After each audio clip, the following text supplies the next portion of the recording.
nice walkable experience, but you end up spending a lot of money.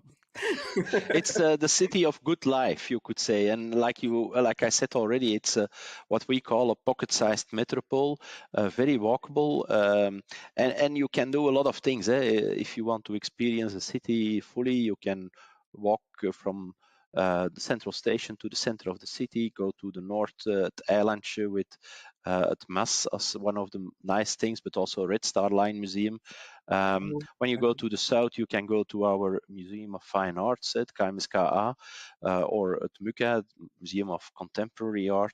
But also you walk through very nice neighborhoods on that moment where you see a lot of shops and very, very good restaurants. I think we are now the city with the most stars in Europe.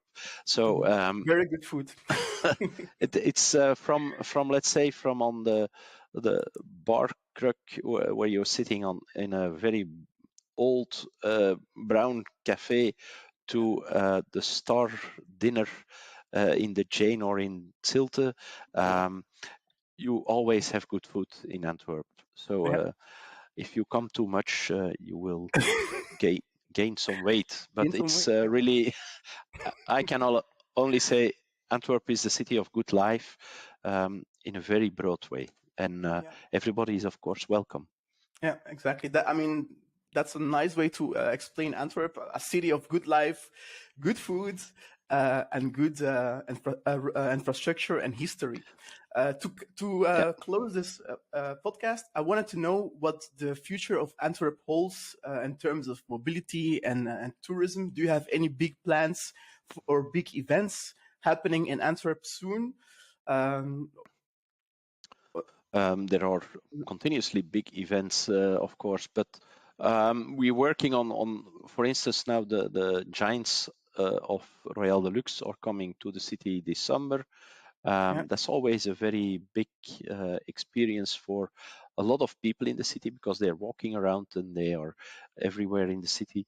But also we see, for instance, in the period of Tomorrowland and the Pride, a lot of people were coming to Antwerp to enjoy the city in summer. And for the rest, we're building further on our nice city. The park on the docks in the south will be ready to the end of the year. So it's very nice what we realized there. The parking spaces that were on top of those old docks are now brought underground, and we built on top of that a very nice park, but also our quays are renewed, or are we busy to renew it, and you have to come regularly back to see the new steps that we made, and we will make our city so continuously nicer to walk around, like I said, with the living streets, more agreeable to walk around, to shop, to eat, to experience, to visit museums, to visit our historical churches, our historical center. So it's always something to see in Antwerp.